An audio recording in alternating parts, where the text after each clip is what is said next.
CBSE class 10 science chapter 2 है acids bases and salts.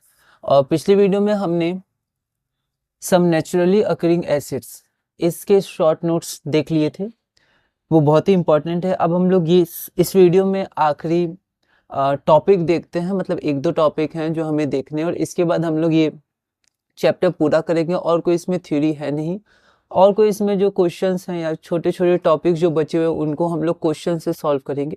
तो ये जो वीडियो होगी वो थ्योरी और क्वेश्चंस की आखिरी वीडियो होगी। आगे मैं जो भी वीडियो डालूंगा उसमें सिर्फ और सिर्फ क्वेश्चंस होंगे। तो इसमें हम लोग पढ़ेंगे chemicals from common salt.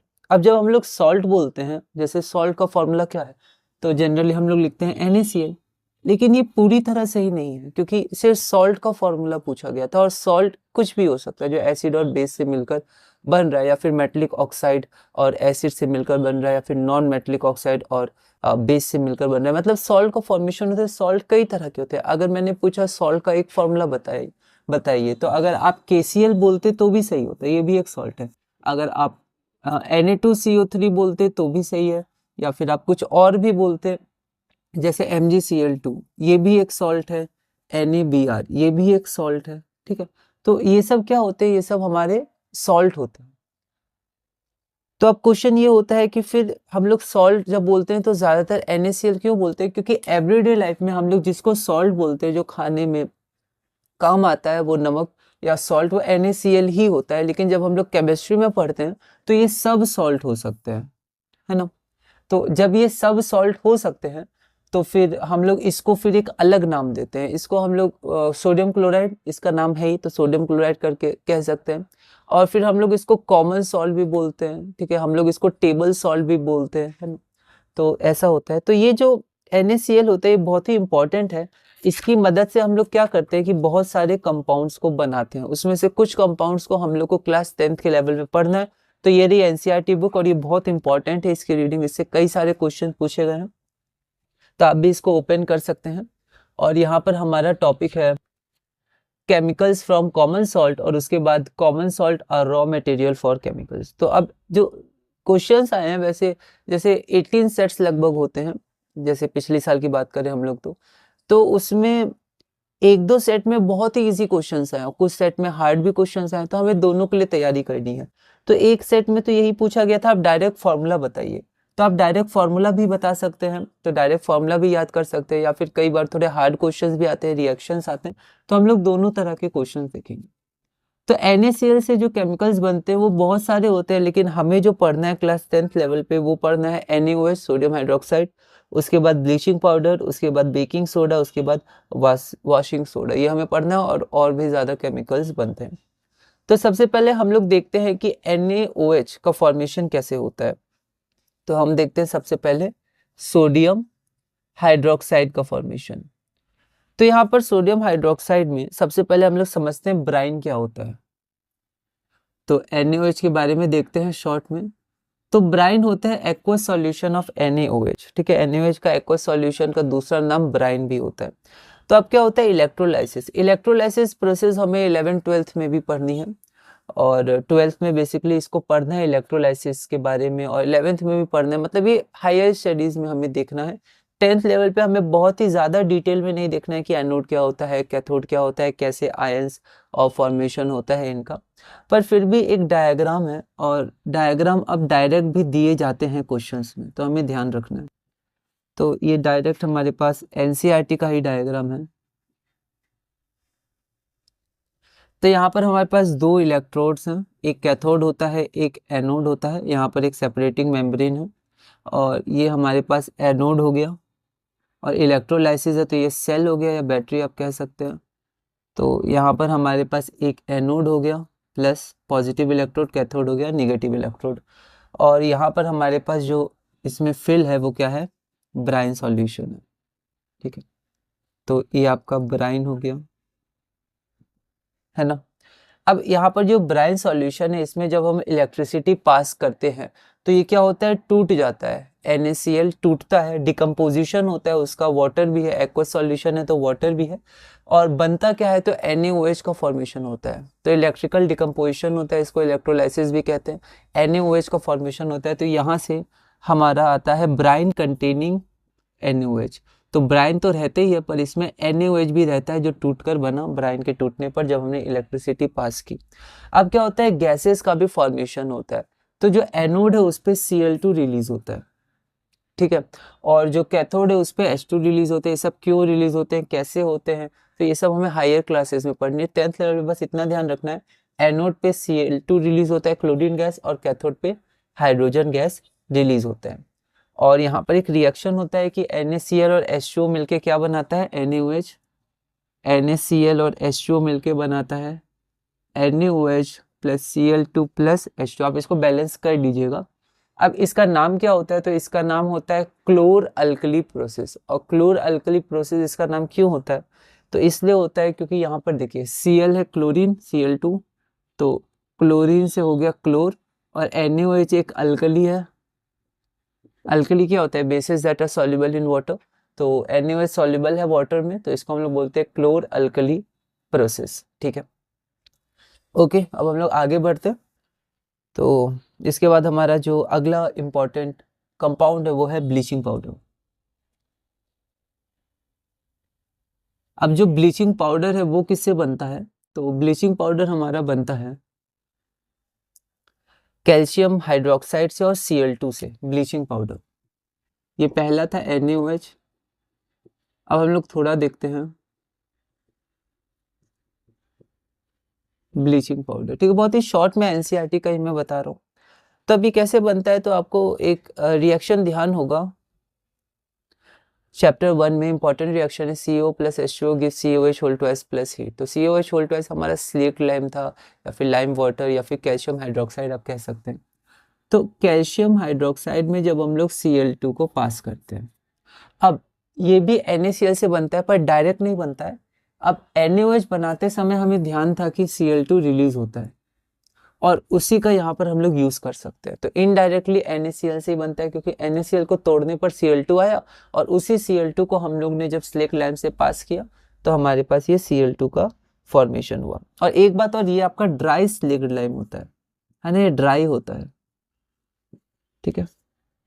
Dry slaked lime, अगर आप NCERT पढ़ेगा तो ड्राई शब्द का भी यूज किया, मतलब ये ड्राई होता है। ड्राई स्लेक्ड लाइम से Cl2 हम लोग पास करते हैं, तो इसका फॉर्मेशन होता है CaOCl2 प्लस H2।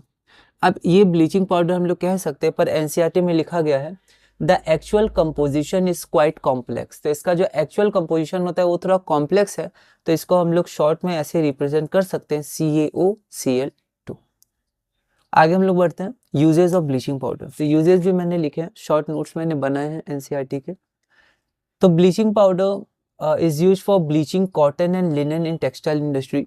जो कपड़ों की इंडस्ट्री होती है उसमें कॉटन और लिनन को ब्लीच करने के लिए। ब्लीचिंग वुड पल्प इन पेपर फैक्ट्रीज, तो पेपर फैक्ट्रीज को में जो वुड पल्प होता है जिससे पेपर बनता है उसको ब्लीच करने के लिए।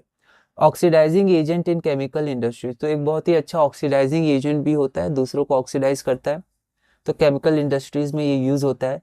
Make drinking water free from germs, drinking water को फ्री फ्रॉम जर्म्स हटाने के लिए भी ये यूज होता है। अब हम लोग आगे बढ़ते हैं। आगे हमारा जो तीसरा केमिकल है, तीसरा केमिकल कंपाउंड है, वो हमारे पास क्या है, तो वो हमारे पास है बेकिंग सोडा।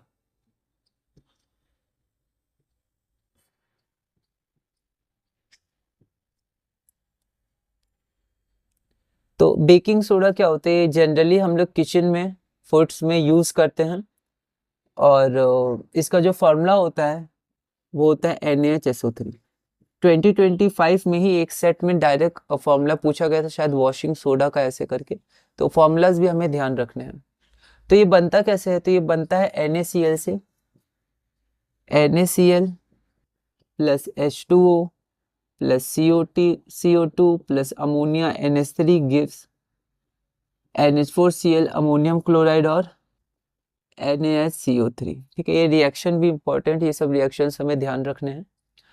अब इसके बाद एक रिएक्शन हमें और देखना है, जब हम लोग इसको हीट करते हैं, तो जब हम लोग NaHCO3 को हीट करते हैं तो हमारे पास बनता है Na2CO3। आप बैलेंस देख लीजिएगा, बैलेंसिंग का मैं अभी डायरेक्ट लिख रहा हूँ। तो NaCO3 को हीट को इस सिंबल से भी रिप्रेजेंट करते हैं, आप इसको पूरा हीट भी लिख सकते हैं। Na2CO3 plus H2O water plus CO2 हमारे पास गैस होगी। अब यूजेस क्या है, तो इसके यूजेस हैं, पहला कि फॉर मेकिंग बेकिंग पाउडर, तो बेकिंग सोडा से बेकिंग पाउडर बनता है और इसका क्वेश्चन पूछा गया है एलसी मतलब CBSE में 2025 या 2024 में ही पूछा गया। तो बेकिंग पाउडर बनता है। अब बेकिंग पाउडर बनता कैसे है तो हम लोग पहले देख लेते हैं।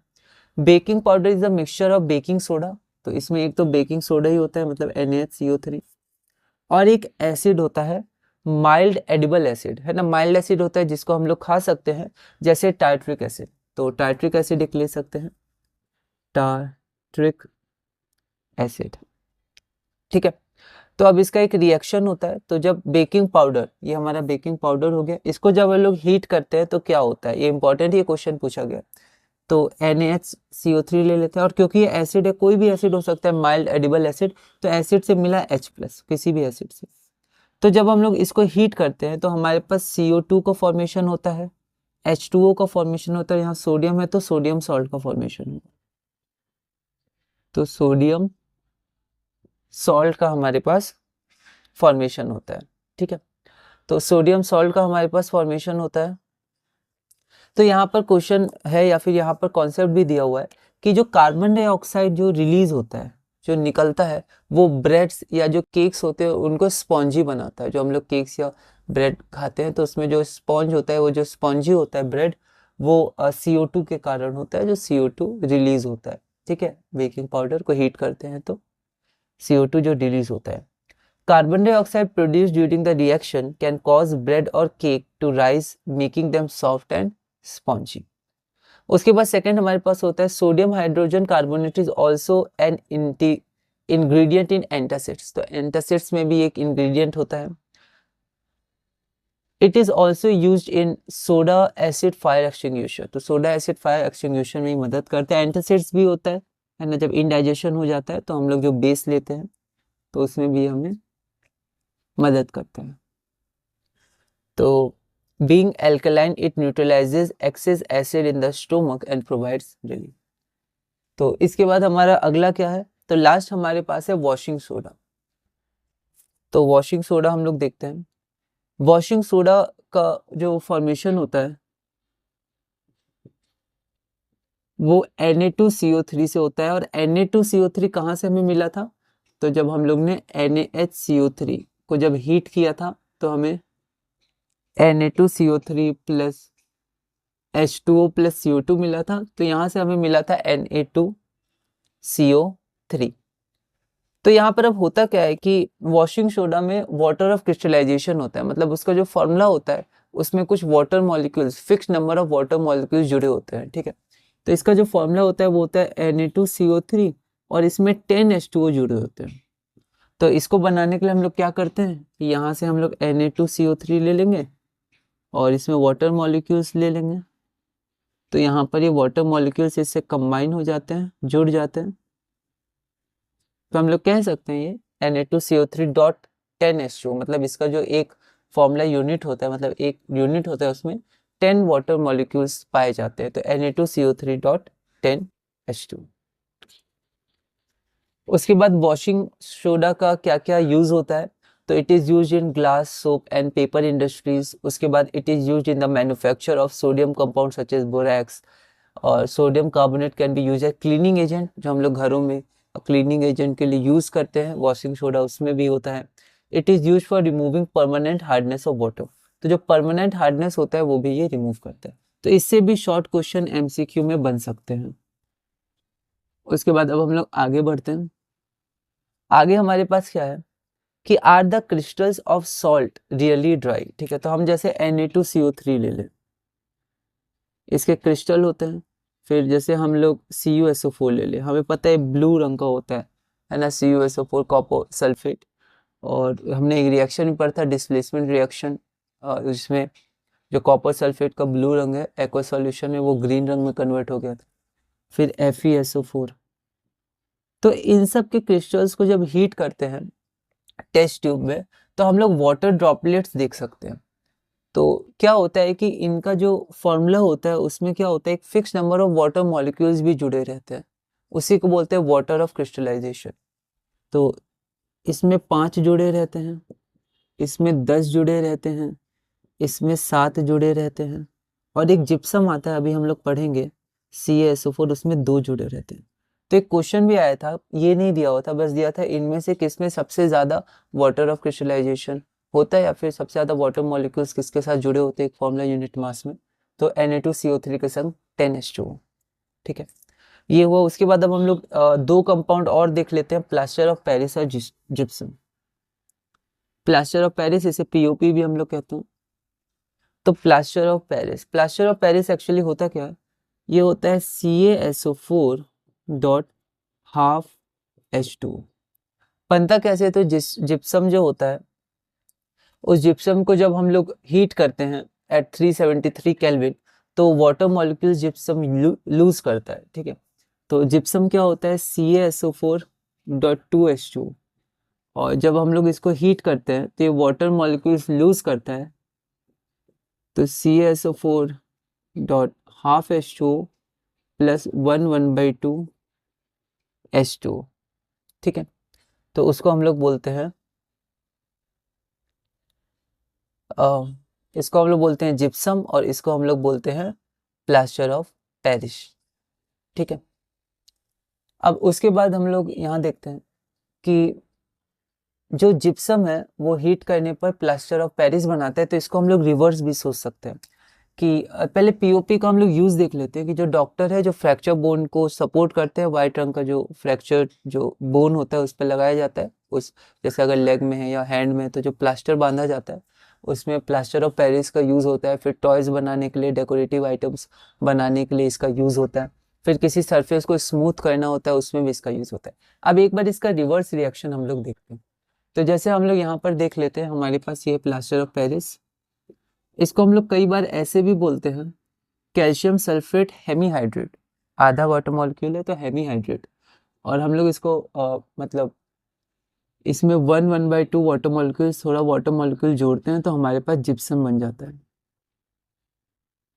ठीक है, तो हार्ड सॉलिड मास होता है। तो यहाँ लिखा हुआ है plaster of Paris is a white powder, ये वाइट पाउडर होता है, and on mixing with water, water के साथ जब हम लोग इसको मिक्स करते हैं, it changes to gypsum once again giving a hard solid mass. तो इसमें हार्ड सॉलिड मास ये मिलता है जब वाटर मॉलिक्यूल्स या वाटर हम लोग ऐड करते हैं, वाइट पाउडर जो कि प्लास्टर ऑफ पेरिस होता है। ठीक है, उसके बाद कुछ कुछ और इन्फॉर्मेशन है, उसको आप लोग NCERT से देख सकते हैं। तो इसी के साथ हमारा ये चैप्टर पूरा हुआ। बहुत ही ब्रीफ में हमने देख लिया कि हमें क्या क्या इसमें पढ़ना है। अब हम लोग क्या करते हैं, कुछ क्वेश्चंस देख लेते हैं। 21 नंबर तक हमने पिछली वीडियो में कर लिया था। इस वीडियो में हम लोग क्वेश्चन नंबर 22 से शुरू करते हैं, और हमें 29 तक इसको करना है। तो हम लोग देखते हैं इसको।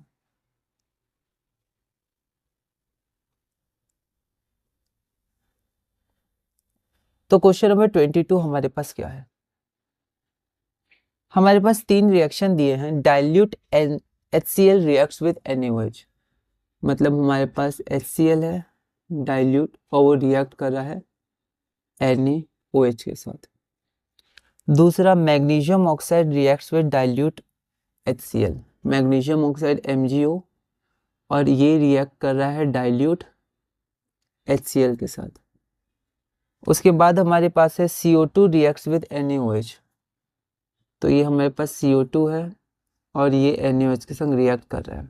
ऑप्शन है आपका क्या फॉर्मेशन होगा, पहला है सॉल्ट ऑफ वाटर बनेगा, दूसरा न्यूट्रल सॉल्ट बनेगा, तीसरा हाइड्रोजन गैस फॉर्म होगा, या चौथा एसिडिक सॉल्ट फॉर्म होगा। तो हाइड्रोजन गैस तो इसमें फॉर्म नहीं होगा, क्योंकि यहाँ पर मेटल या फिर कोई एसिड मेटल बेस ऐसा है नहीं।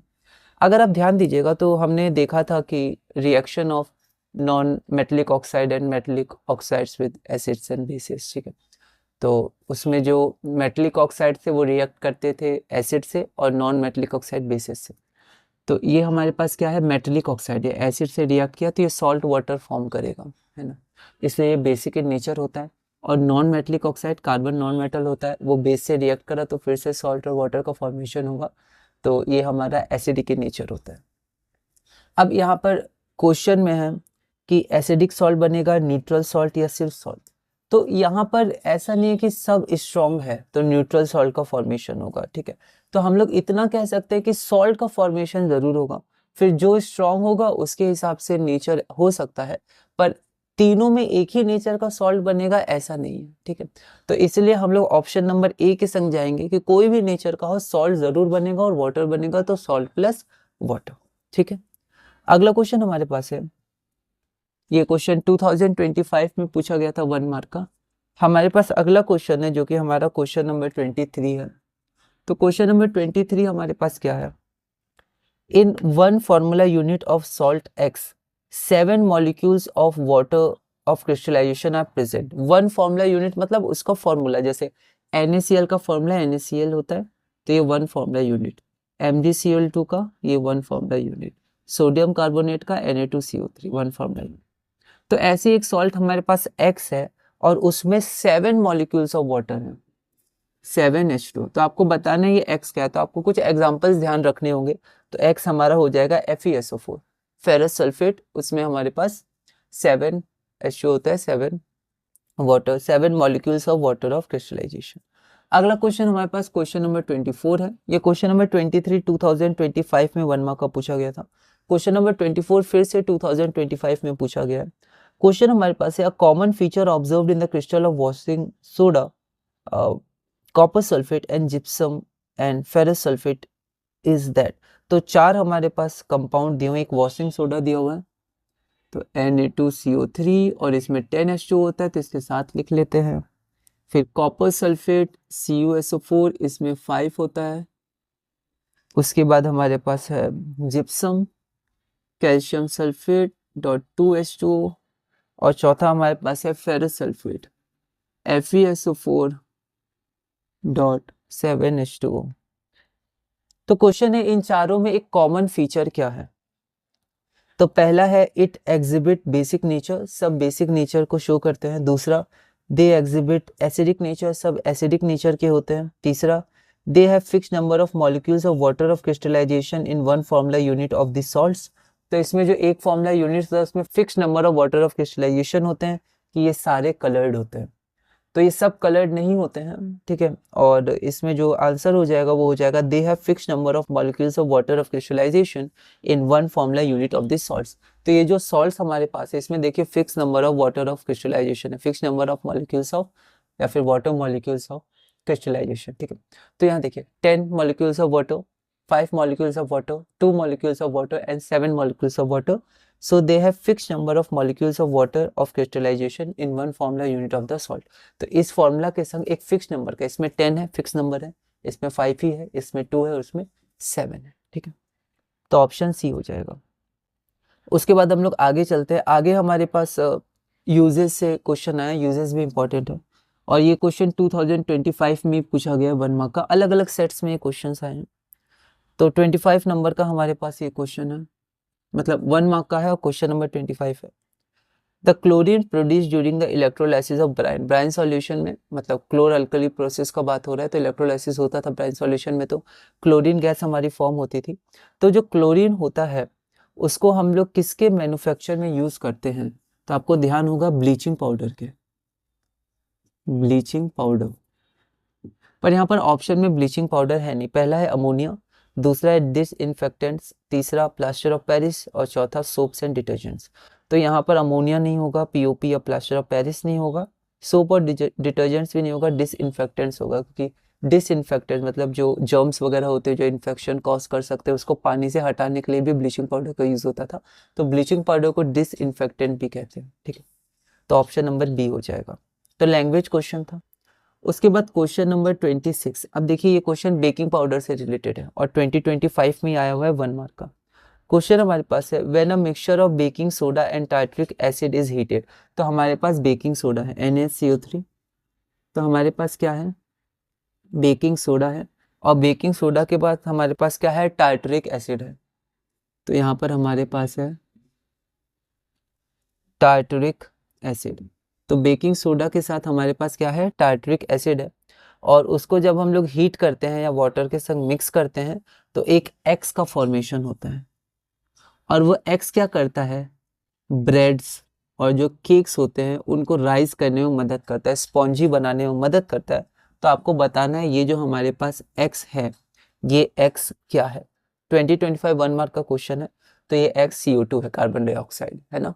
पूरा रिएक्शन नहीं दिया है, बस उस कंपाउंड का बात किया है जो ब्रेड्स और केक्स को सॉफ्ट और स्पॉन्जी बनाते हैं, तो वो हमारे पास कार्बन डाइऑक्साइड हो जाएगा, ऑप्शन नंबर ए।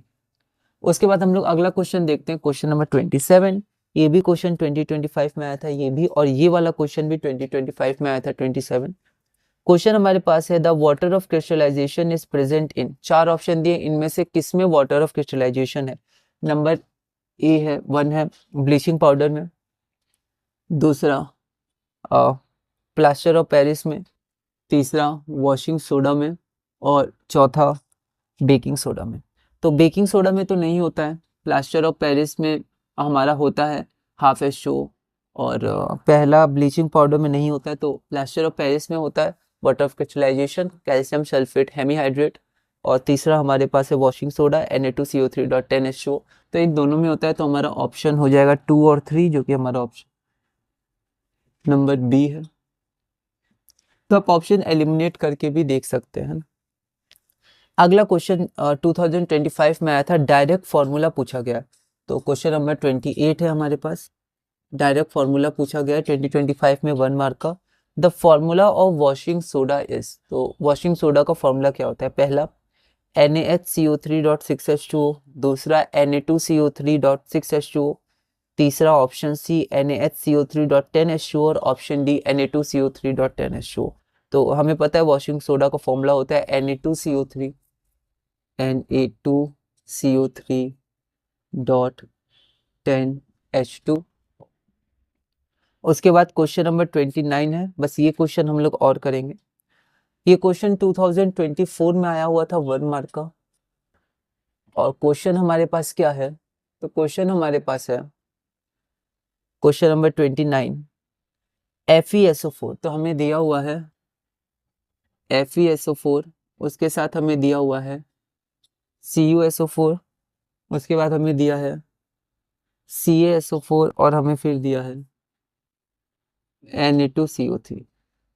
तो ये 4 हमारे पास दिया हुआ है, 2024 1 मार्क का है। क्वेश्चन हमारे पास है, the compounds having maximum number of water of crystallisation in its crystalline form in 1 molecule is, तो इसमें से कौन से मॉलिक्यूल में सबसे ज्यादा वाटर ऑफ क्रिस्टलाइन होता है। जब ये क्रिस्टलाइन फॉर्म में होता है ना, जब ये क्रिस्टलाइन फॉर्म में होता है, मतलब इसके संग वाटर जुड़ा रहता है, तो उस समय किसके पास सबसे ज्यादा मॉलिक्यूल्स ऑफ वाटर जुड़े हुए होते हैं।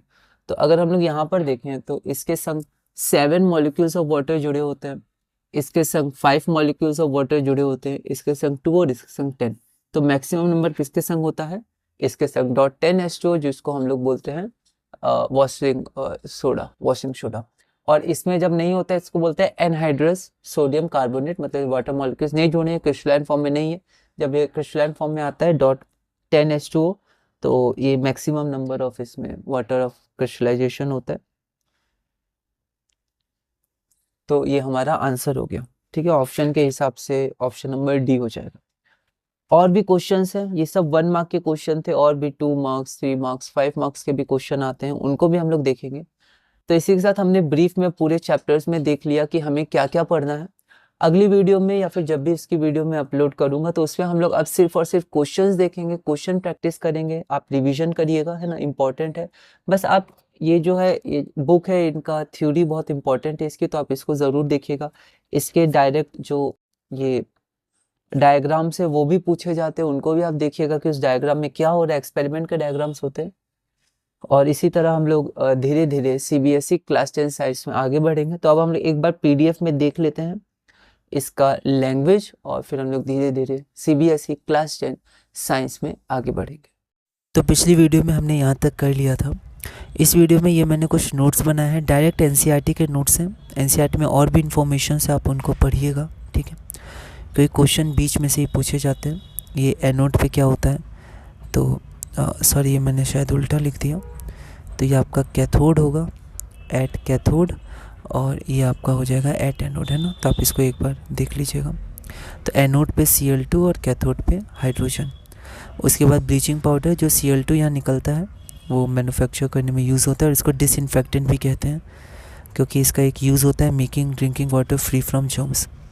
उसके बाद baking soda NaCO3, formula important है, हीट करने पर Na2CO3 और इसको जब हम लोग वाटर मॉलिक्यूल्स के संग रिएक्ट करते हैं तो वॉशिंग सोडा का फॉर्मेशन होता है। उसके बाद ये हमारे पास हो गया, ये क्वेश्चन पूछा गया था जो CO2 रिलीज़ होता है that is use for making breads और केक्स स्पॉन्जी, एंटासिड्स में भी यूज़ होता है, use in soda acid fire extinguisher. उसके बाद वॉशिंग सोडा, तो NO2CO3 हमें किससे मिलता है, बेकिंग सोडा को हीट करने पर, उससे फिर वॉशिंग सोडा बनता है।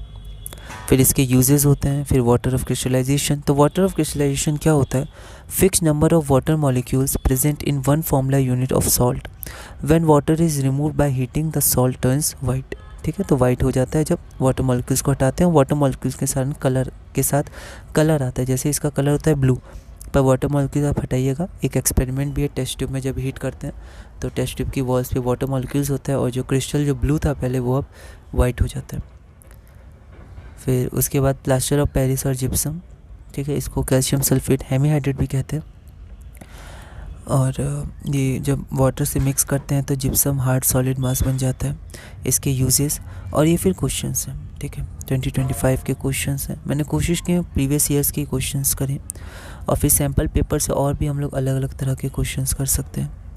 तो ये सब कुछ क्वेश्चंस है हमारे पास। इसको आप लैंग्वेज देखिएगा, कितना लेवल तक हमें पढ़ना है वो भी करिएगा, क्योंकि ये सब बहुत डेप्थ के टॉपिक्स होते हैं। हायर स्टडीज़ में हम लोग इसको और भी पढ़ते हैं, इनके कंपोजिशन, रिएक्शंस वगैरह।